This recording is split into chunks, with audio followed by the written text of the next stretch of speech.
Apoorva classes में आप लोग का स्वागत है। आज हम कुछ ऐसे महत्वपूर्ण टॉपिक्स के बारे में बात करेंगे जो आपकी सीटेट से बहुत ज़्यादा इम्पोर्टेंट क्वेश्चन आते हैं। तो आइए चलते हैं हम लोग सीटेट के कुछ ऐसे टॉपिक्स की ओर जिसको आप पढ़कर इस एग्ज़ाम को पास कर सकते हैं। तो अगर आपको ये वीडियो अच्छी लगे तो आप इसे लाइक करिए, शेयर करिए एंड सब्सक्राइब करिए। तो आइए चलते हैं हम टॉपिक्स की ओर।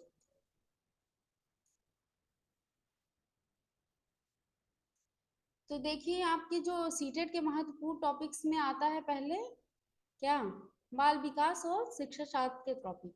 ये देखिए, ये केवल बाल विकास मतलब सीडीपी के ही क्वेश्चन नहीं आते हैं इसमें।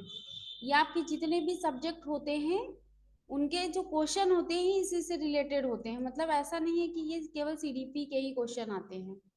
जितने भी सब्जेक्ट हैं उसमें इन टॉपिक्स से ही क्वेश्चन बनते हैं। तो अगर आपने ये टॉपिक्स अच्छे से पढ़ लिया तो आपका सीटेट 100% क्लियर हो जाएगा। इसमें कोई निसंदेह आपका क्या होगा, सीटेट आराम से क्लियर हो जाएगा अगर इन सारे टॉपिक्स को आप पढ़ लिए।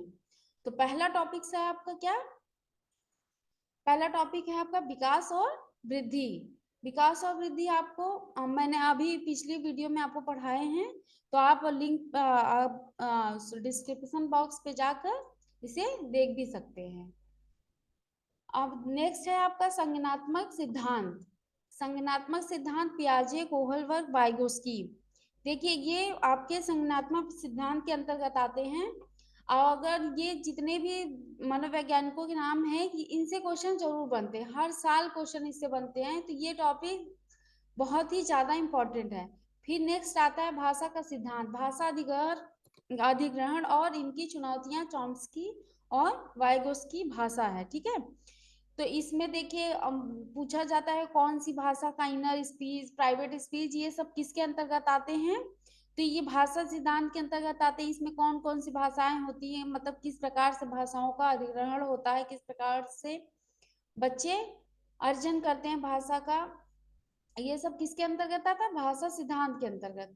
तो आप इसे भी अच्छे से पढ़ सकते हैं। ठीक है, पढ़कर एग्जाम को क्लियर कर सकते हैं। सीखना विकलांग, ये डिस्लेक्सिया, डिस्ग्राफिया, ठीक है, और ये ऑटिज्म, एडीएसडी और विशेष रूप से विकलांग बच्चे, ये सब किस में आते हैं, सीखने की विकलांगता पे। जैसे जानते ही होंगे डिस्लेक्सिया में किस तरह का क्या नहीं कौन सा विकार होता है, पढ़ने का विकार होता है। डिस्ग्राफिया में किस प्रकार का विकार होता है। इसी टाइप से क्वेश्चन बनते हैं। ठीक है, जो आपके सीटेट में क्वेश्चन होते हैं इसी प्रकार से बनते हैं।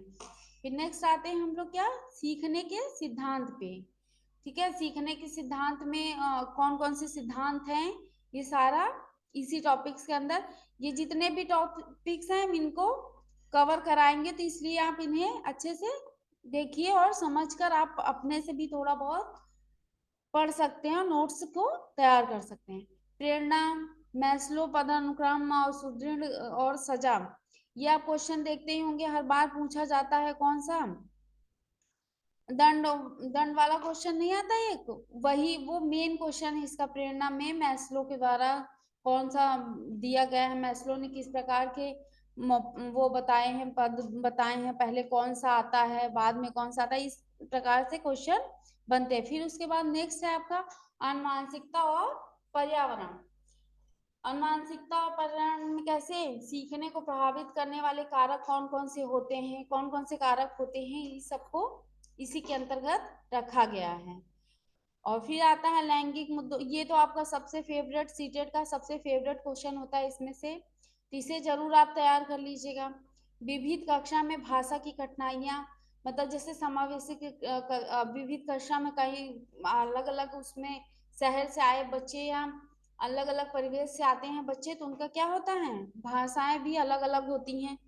तो कैसी कठिनाइयाँ आती हैं क्लास में, किस प्रकार की कठिनाइयाँ आती हैं, इसके बारे में भी पढ़िए। इसमें भी क्वेश्चन बनते हैं ईवीएस में। देखिए पर्यावरण अध्ययन में भोजन, आश्रय, जल यात्रा, ये सब तो आपका सीटेट जरूर, इससे क्वेश्चन जरूर ही बनता है। ठीक है, पूछ लेता है कि इन सब इन थीम में से कौन सी थीम नहीं है। ठीक है, तो ईवीएस की कौन सी थीम नहीं है? तो भोजन, आश्रय, जल, यात्रा, वे चीजें जो हम बनाते हैं और करते हैं, ये सब क्या है? ईवीएस के क्वेश्चन इससे भी जरूर क्वेश्चन बनते हैं। यात्रा में बता सकते हैं कौन कौन सी असम में प्रकार आश्रय में किस प्रकार से कहाँ कहाँ कौन कौन से घर किस प्रकार से बनाए जाते हैं, ये किस में आते हैं? आश्रय में आते हैं। कौन कौन से प्रकार के भोजन, कौन कौन से मतलब किस शहर में या किस जगह पे कौन से भोजन का प्रयोग ज्यादा होता है, ठीक है। फिर उसके बाद आपका आता है वे चीजें जो हम बनाते हैं और करते हैं। फिर नेक्स्ट आता है आपका जो 15 प्रश्न होते हैं वो पेडागोजी से होते हैं। किसमें? ईवीएस में। क्रियाकलाप, पर्यावरणीय अध्ययन एवं पर्यावरणीय शिक्षा, एकीकृत पर्यावरणीय अध्ययन, प्रयोग, व्यवहारिक कार्य, ये सब किसमें टॉपिक? ये टॉपिक्स अच्छे से देख लीजिए, इन्हीं में इसी से क्वेश्चन बनते हैं। आपको अगर सीटेट में कुछ नहीं समझ में आ रहा है, अगर आपके पास टाइम बहुत कम बचा हुआ है, तो आप अगर इन टॉपिक्स को अच्छे से पढ़ लिए, एक बार पढ़कर इन टॉपिक्स के जितने भी क्वेश्चन है अगर आप लगा लिए तो 100% चैलेंज के साथ बोल रहे हैं कि आपका सीटेट निकल जाएगा। इन टॉपिक्स को अगर अच्छे से आपने पढ़कर पेपर दिया। नेक्स्ट आता है आपका क्या?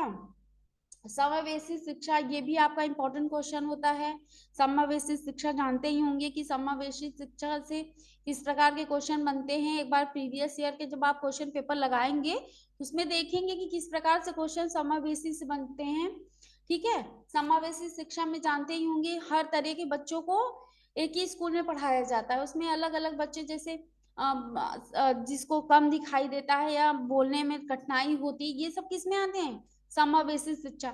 आर्थिक रूप से पिछड़े हुए बालक, इसी मतलब समावेशी शिक्षा के अंदर सारे बालकों को अध्ययन कराया जाता है या पढ़ाया जाता है, ठीक है। तो समावेशी शिक्षा जो होती है वो सबके लिए समान होती है, इसी को क्या कहते हैं? समावेशी शिक्षा। फिर उसके बाद आपका आता है मूल्यांकन। मूल्यांकन आपका स्कूल आधारित मूल्यांकन, निर्मात्मक मूल्यांकन, योगात्मक मूल्यांकन, सीसी। ये आपका कैसे होता है? स्कूल आधारित मूल्यांकन मतलब स्कूल के द्वारा जो मूल्यांकन लिया जाता है। निर्मात्मक मतलब आपके अंदर कौन कौन से इम्प्रूवमेंट हुए हैं या कौन कौन सा विकास हुआ है, इस टाइप का मूल्यांकन होता है। योगात्मक मतलब लास्ट में जो आपका क्या देते हैं हम, लास्ट में आपका जो मूल्यांकन होता है पूरे साल का इकट्ठा करके, वो आपका योगात्मक मूल्यांकन है। सीसी आपका सतत और व्यापक मूल्यांकन। सतत मतलब जो पढ़ाई के दौरान ली जाती है, क्या टेस्ट टाइप का जो मूल्यांकन किया जाता है वो आपका सतत मूल्यांकन होता है। व्यापक मतलब जो साल के बाद मतलब लास्ट में वर्ष के अंत में जो परीक्षाएं ली जाती हैं वो उसे क्या बोलते हैं? व्यापक मूल्यांकन, ठीक है। नेक्स्ट आता है आपका एनईपी। ये आपका देखिए पिछले लास्ट ईयर में ये क्वेश्चन आपका फेवरेट रहा, जितने भी शिफ्ट में क्वेश्चन पेपर कराए गए थे उसमें एनईपी से जरूर क्वेश्चन बने, तो इसको अच्छे से पढ़ना है, इसको हम भी कराएंगे, तो इसलिए आप क्या करिए, ये टॉपिक्स को देख लीजिए। नेक्स्ट आपका आता है क्या? हिंदी। हिंदी में आप गद्यांश और पद्यांश में से आप जानते ही होंगे कि 15 क्वेश्चन आपके रहते हैं गद्यांश और पद्यांश में से। नेक्स्ट आता है क्या? अधिगम और अर्जन। भाषा की बात कर रहे हैं। भाषा में आपका क्या होता है? अधिगम और अर्जन में आपका भाषा विकास की स्थिति, परिभाषा और इसके प्रकार। भाषा विकास किस प्रकार से होता है, इसकी स्थिति क्या होती है, परिभाषा और इसके प्रकार के बारे में। जैसे भाषा विकास, पहले आप क्या करते हैं? सुनना जानते हैं, फिर बोलना, फिर पढ़ना, फिर लिखना। सुनना कैसे? आप जब छोटे बालक होते हैं तो आप पहले बातों को सुनते हैं, उसके बाद क्या करते हैं, जैसे जैसे विकास होता है वैसे वैसे आप उसको सुनकर बोलना सीखते हैं। फिर आपको धीरे धीरे क्या कराया जाता है? पढ़ाया जाता है। कोई भी चीज होता है आपको बोल बोल कर पढ़ाया जाता है, फिर उसके बाद आपको लिखाना शुरू करते हैं। तो अधिगम और अर्जन। अर्जन, अधिगम मतलब सीखना, अर्जन मतलब आप उस चीज को किसके द्वारा, विद्यालय से या अपने अपने समझ के अनुसार ग्रहण करते हैं, उसे अर्जन बोलते हैं। तो सु वो पली, ये आपका एक वो है ट्रिक होता है कि भाषा विकास में किस प्रकार से भाषा का विकास होता है, सुबो पली के द्वारा, ठीक है। सु मतलब सुनना, वो मतलब बोलना और ली मतलब लिखना, ठीक है। नेक्स्ट आते हैं हम लोग क्या? भाषा शिक्षण का सिद्धांत। भाषा शिक्षण के अंतर्गत देखिए हिंदी में जितने भी ये देखिए पेडागोजी, ये गद्यांश पद्यांश के बाद जितने टॉपिक्स है, या अगर आपने सीडीपी अच्छे से पढ़ लिया, ये तो हिंदी का क्वेश्चन, इसमें हिंदी का ज्यादा पूछा जाता है, हिंदी में भाषा से रिलेटेड क्वेश्चन ज्यादा पूछे जाते हैं।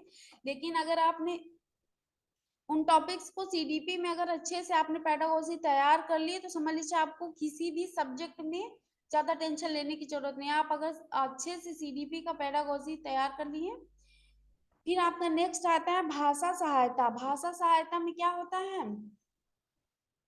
भाषा सहायता में श्रवण, मौखिक, लेखन, पठन कौशल की विधि। भाषा सहायता में किस प्रकार की क्या करते हैं? भाषा सहायता में आप किस प्रकार से पढ़ते हैं? आपको पहले क्या करते हैं? सुनना, बोलना, लिखना, पढ़ना, ये सब पठन कौशल की विधि। किस प्रकार से आप सहायक सामग्री के अंतर्गत जो भी आते हैं, पहले आपको सुनाकर कोई चीज बताया जाता है, फिर आपको उसे मौखिक रूप से बताते हैं, फिर लिखना सिखाते हैं, पढ़ना सिखाते हैं, ये कौशल विधि के अंतर्गत आता है भाषा सहायता। ठीक है, नेक्स्ट आते हैं हम लोग व्याकरण की भूमिकाएं। व्याकरण की भूमिकाओं के अंदर क्या आता है? व्याकरण के शिक्षण विधि। ये आपके किसमें इंपॉर्टेंट होगा? देखिए ये जो टॉपिक है, अगर आपने सब्जेक्ट में नेक्स्ट जो लैंग्वेज होगा, सेकंड लैंग्वेज में आप अगर आपने संस्कृत को चूज किया है, तो ये आपके संस्कृत में भी काम आ सकते हैं। ठीक है, तो आप इन्हें अच्छे से पढ़ेंगे तो संस्कृत में भी, अब बस ये इसका लैंग्वेज चेंज रहता है, वो थोड़ा सा संस्कृत में होता है और ये हिंदी में होता है। और नहीं तो पढ़ना, बाकी सब जो पेडागोजी होता है वो आपके संस्कृत में भी इसी प्रकार से पूछे जाते हैं। संस्कृत के लिए भी हम लोग वीडियो बनाएंगे, ट्रिक कैसे संस्कृत में कैसे आप लोग गद्यांश और पद्यांश को हल करते हैं, किस प्रकार से कौन कौन से शब्दों को लेकर आप आंसर को टिक कर सकते हैं, ये सब हम आपको नेक्स्ट वीडियो में बताएंगे कि संस्कृत में किस प्रकार से क्वेश्चन को सॉल्व करिए। अब नेक्स्ट आता है आपका आरटी। आरटी एक्ट जो होता है 2009, शिक्षा का अधिकार अधिनियम। ये आपका क्या है? ये आपका, इससे भी क्वेश्चन हर साल बनते हैं। फिर आपका आता है एनसीएफ 2005, राष्ट्रीय पाठ्यचर्या की रूपरेखा। इसमें आपका क्या होता है? ब्लूम की टेक्सो फिर नेक्स्ट आता है आपका ब्लूम की टेक्सोनॉमी।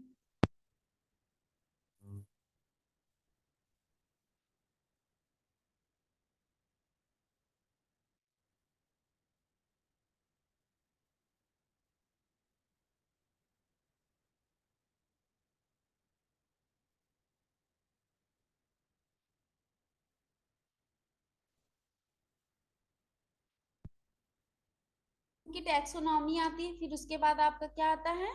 भाषा और विचार।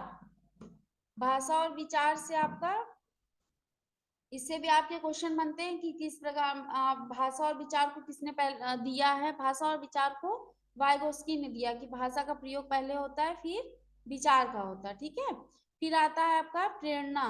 प्रेरणा आता है किस प्रकार से बच्चों को प्रेरित करके पढ़ाते हैं हम लोग, अब प्रेरणा देते हैं, किस प्रकार से पढ़ाते हैं। फिर आपका आता है भाषा कौशल। भाषा कौशल में आपको बताएंगे कि सुबोपली, ये सब क्या है? भाषा कौशल ही है। भाषा कौशल में और कौन कौन सी कौशल को सिखाया जाता है, ये क्या है आपका महत्वपूर्ण टॉपिक है। ये सब आप इसमें भी याद कर सकते हैं। देखिए इसमें तो पढ़कर आप इस सब्जेक्ट को तैयारी कर सकते हैं, विषय को, और आप संस्कृत को भी इसी से ही तैयार कर सकते हैं। ऐसा नहीं कि संस्कृत के लिए अलग से कुछ पढ़ना है, बस ये रहेगा आपका लैंग्वेज थोड़ा सा उसमें चेंज हो जाएगा। अगर आप ये पढ़ लिए अच्छे से, तो उसको भी आराम से क्लियर कर सकते हैं। उसमें भी आप 28 से 25 मार्क्स तो ला ही सकते हैं। ठीक है, फिर आपका आता है उपचारात्मक शिक्षण। उपचारात्मक शिक्षण जानते ही होंगे। पहले आप निदात्मक शिक्षण को पढ़ते हैं। पहले आप निदान किसी चीज को आप जानेंगे कि इसको क्या समस्या है, किस बालक को क्या समस्या है, फिर उसके बाद उसका जो समस्या को आप जानकारी, जिस समस्या की जानकारी लेते हैं उसको क्या कहते हैं? निदात्मक समस्या, अरे निदात्मक शिक्षण। उसके बाद जो अगर आपने उसका उपचार किया तो उसे उपचारात्मक शिक्षण बोलते हैं। ठीक है, तो आपका ये उपचारात्मक शिक्षण के अंतर्गत हो गया। फिर शिक्षण सहायक सामग्री। शिक्षण सहायक सामग्री के अंदर जानते ही होंगे कि कौन कौन सी स्वर्ण दृश्य हो गया, श्रवण हो गया। दृश्य और श्रवण दोनों प्रकार की सामग्री, मतलब आपने स्कूल में क्या किया, कक्षा में बच्चों को पहले चार्ट के द्वारा पढ़ाया, फिर उसके बाद आपने क्या किया, बहुत सी शिक्षक सहायक सामग्री होती हैं जो टीचर क्या करते हैं, बच्चों को पढ़ाने के लिए यूज करते हैं, उसको भी इसी के अंतर्गत रखा जाता है। फिर आपका आता है सतत एवं व्यापक मूल्यांकन। ये आप जानते होंगे, अभी सीडीपी में हमने बात किया था कि सीसी, तो ये सतत एवं व्यापक मूल्यांकन उसी के अंतर्गत आता है। फिर आप अगर ये इतना पढ़ लिए, इतने टॉपिक्स को अगर आपने पढ़ लिया, तो इसके बाद आपको कुछ भी पढ़ने की जरूरत नहीं है। मैथ में भी आपका जो व्यवहारिक रूप से जो मैथ किया जाता है वो होगा। फिर उसके बाद आपका 15 नंबर का जो क्वेश्चन होता है ये इसी से रिलेटेड रहते हैं, अलग से कुछ भी नहीं पूछा जाता है। तो आप मैथ के लिए भी बहुत ज्यादा टेंशन में मत पढ़िए। फिर आपका आता है इतना, जब आप इतना पढ़ लिए, इतने टॉपिक्स को अगर आप तैयार कर लिए, इसके बाद आपको प्रीवियस ईयर के जितने भी क्वेश्चन पेपर हैं वो सारे लगाइए, क्योंकि थोड़ा सा क्या हुआ, पैटर्न लास्ट ईयर से चेंज हो गया है, जिससे बच्चे थोड़ा सा लगता है कि उन्हें टफ हो गया। तो आप क्या करिए, प्रीवियस ईयर के क्वेश्चन लगाने के बाद अब क्या हो गया है, क्वेश्चन को घुमा घुमा कर पूछते हैं। पहले प्रीवियस ईयर में जैसे आपका 2011-12 में इस टाइप से क्वेश्चन बहुत इजी पूछे जाते थे, अब क्या हो गया है, आपका बहुत टफ हो गया है, मतलब घुमा कितना घुमा के क्वेश्चन पूछ ले रहे हैं कि बच्चे थोड़ा सा परेशान हो जा रहे हैं। जितने भी शिफ्ट में क्वेश्चन कराए गए हैं, ये जितने भी टॉपिक्स बताए हैं हमने, ये सारे आपके टॉपिक्स उन शिफ्ट में आए, तो इसलिए इनको क्या करिए, अच्छे से तैयार कर लिया। अगर आपने इसे अच्छे से तैयार कर लिया तो आपका सीटेट निकल जाएगा 100%।